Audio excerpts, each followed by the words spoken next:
Imagine waking up with blood in your hair and no name in your mouth. Now imagine 3 years later the man bleeding out on the floor is your husband, and the woman holding the gun is the friend who decided your life was hers to rewrite. If I told you that for years I honestly believed I was just a broke, one-eyed fish seller from a little village outside Atlanta, would you believe me? My name is Daphne Hampton, but for a long time everybody called me Jasmine Carter, and I believed them. So if you're here for some neat little billionaire fairy tale, let me stop you right now. This is a story about money control, second chances, and what happens when the wrong person decides they get to choose who you are. For 3 years, my life started at West Side Market. Lights buzzing, ice cracking under my boots, the smell of grease and river fish and cheap coffee in the air. I had a scar dragging over my left eye, sealing it shut, one good eye that caught every stare, every flinch, every pity look people tried to hide and didn't. I had a tiny stand with a hand-painted sign, a knife that felt made for my hand, and an adoptive family, the Carters, who found me broken on the side of a road and never once treated me like a burden. I did not remember anything before that night. Nothing. Not my parents, not my childhood, not my favorite food, not my own name.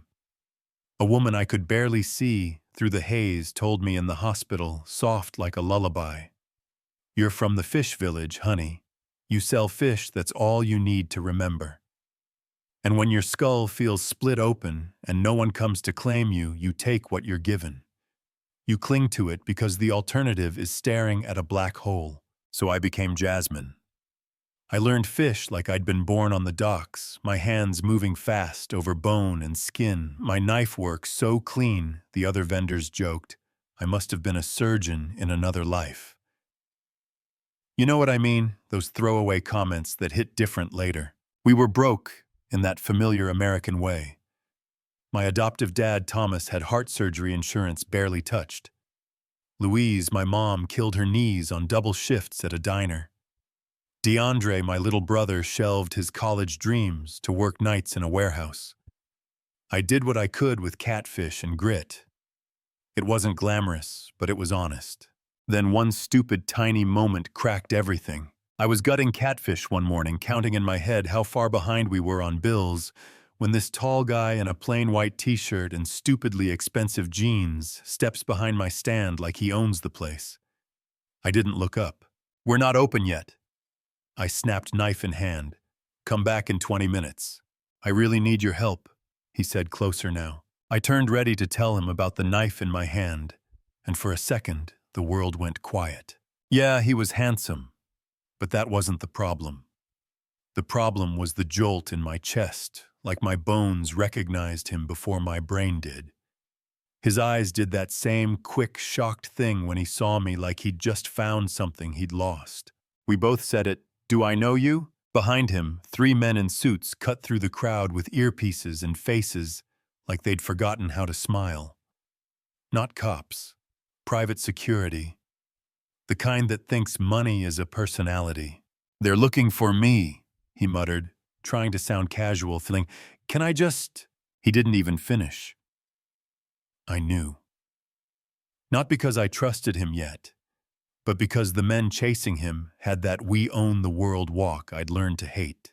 So when one stopped at my stand, "Ma'am, you seen a tall, black male, expensive clothes came through here." I spun my knife, pointed toward the far exit, and said, "Yeah, he ran that way. Looked terrified. Might want to hurry." They bolted. The stranger exhaled. "You just saved my life." "Relax," I said. "I just saved you from brunch." He laughed, real laugh this time. "I'm Greg Daniels." "Nothing." "Blank." I shrugged. "You really don't know who that is?" he asked, half amused. "I sell fish." I told him I don't collect rich people. That caught his attention more than any fangirl reaction would have. He told me his mother sent security to drag him to another arranged date rich girl rotation, suitable wives only. 4th one that month. He'd had enough.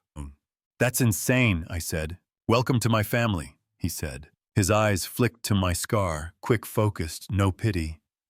"Car accident," he asked quietly.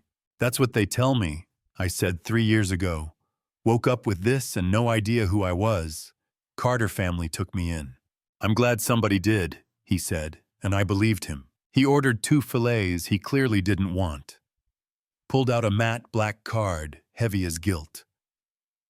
I looked at the card at him, at the invisible weight of hospital debt on my shoulders. $15, I said. He handed me the card. I looked down at it, then back up. Something in me snapped straight. "You know what?" I pushed it back. "First-time customer special. This one's on the house." He frowned. "I can't let you do that." "You looked like you needed a win," I said. "Now we're even." He hesitated, then left in a hurry. When he was gone, the black card was still on my counter. I stared at it like it might start speaking. One swipe and every bill was gone. One swipe and I'm a thief. One swipe and we sleep at night.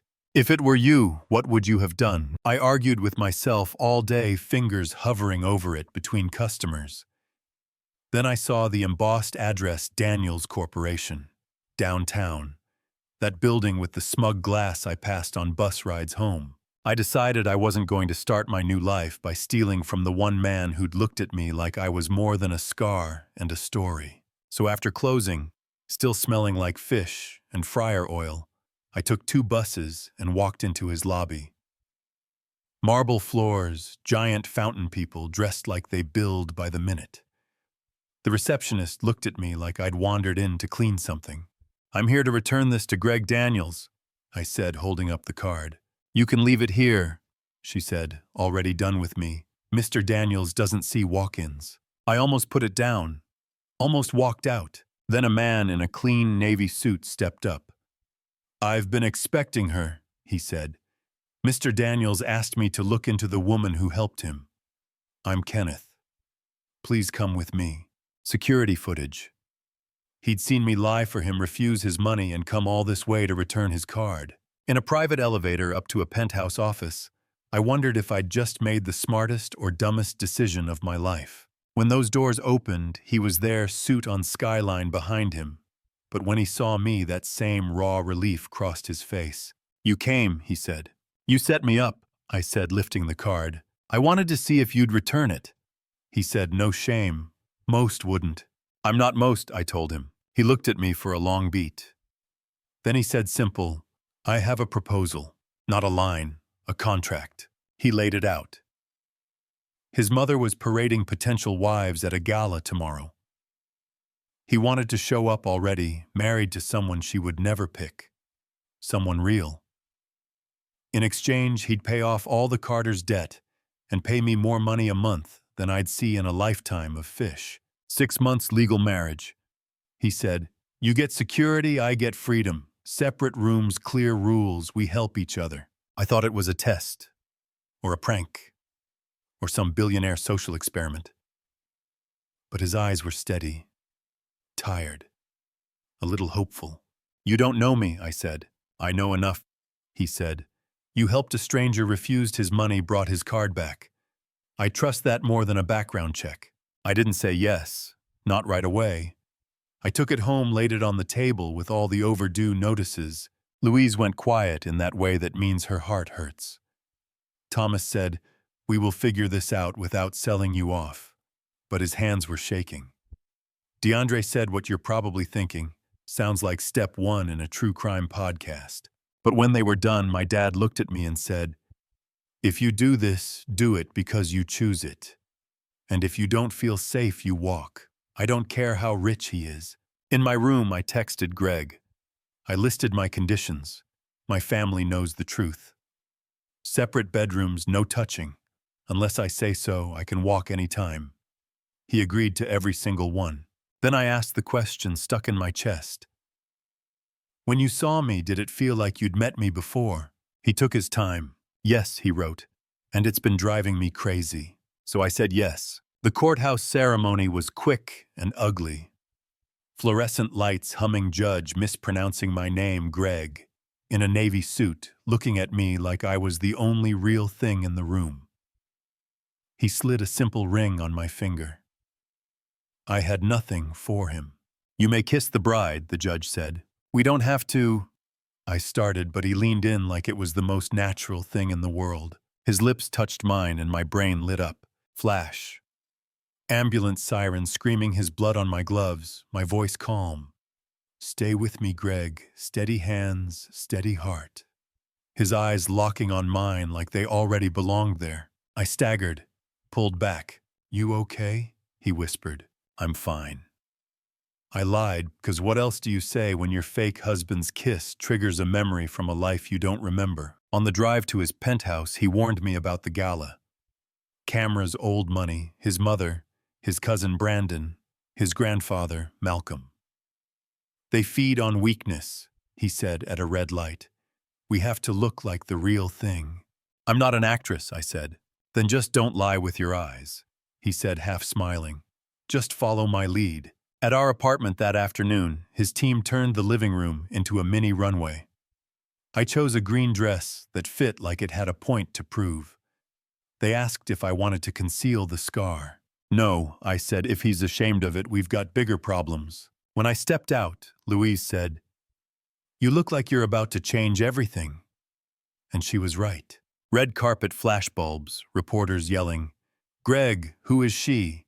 Is it true you married a fish seller this morning? Ma'am, what happened to your eye? The last one slapped. I lifted my hand to cover my scar. Greg caught it, laced our fingers. Don't hide, he whispered, you're beautiful. To the cameras, he said, This is my wife, Jasmine. That's it. We're going inside.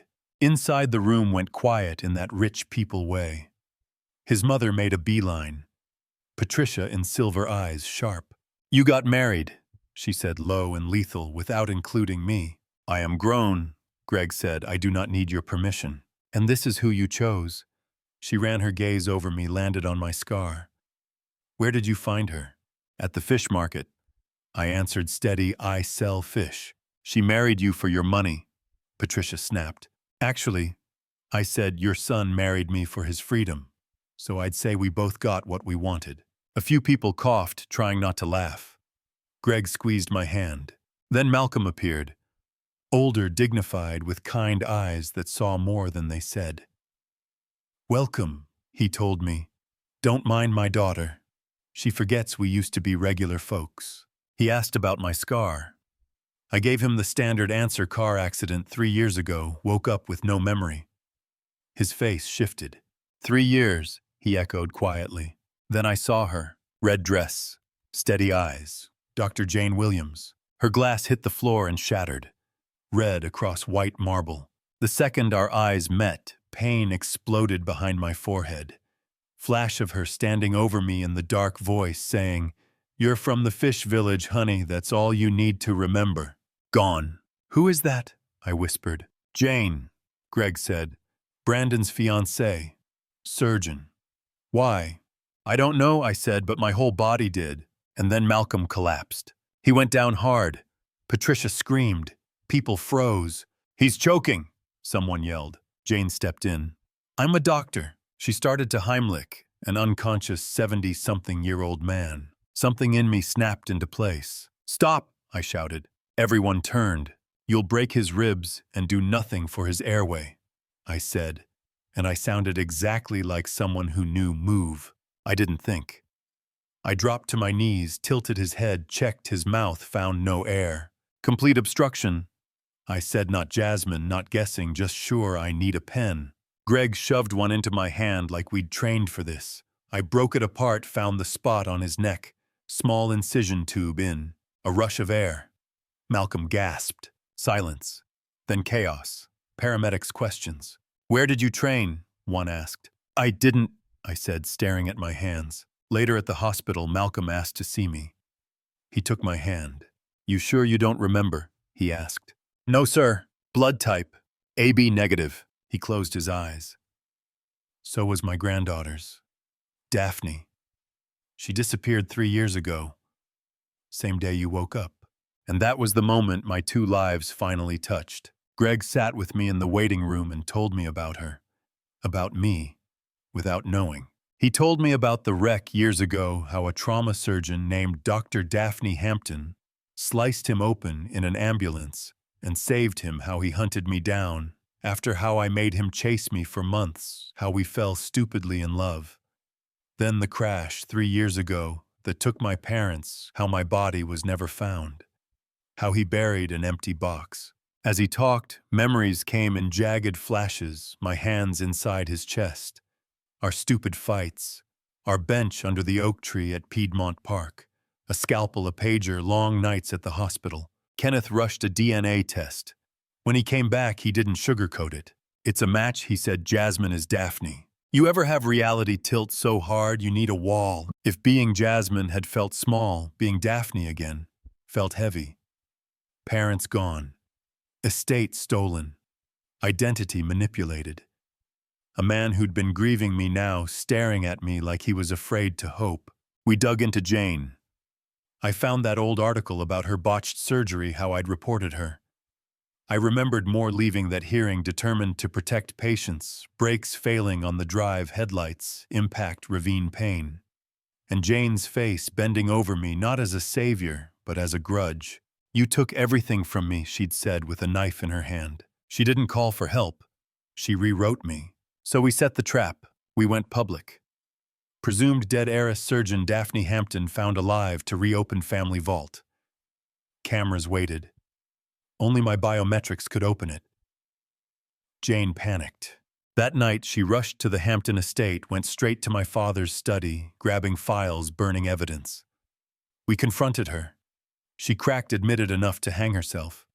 The breaks, the money, the lies. Kenneth had it all on video, and instead of stopping, she pulled a gun. "You were supposed to stay dead," she said, eyes empty. "I'm not losing everything because you crawled back." She aimed at me. Greg moved first. The shot hit his chest and dropped him. Time ripped in half. I fell beside him, hands on the wound, screaming at him to stay with me, talking in medical shorthand like it had never left.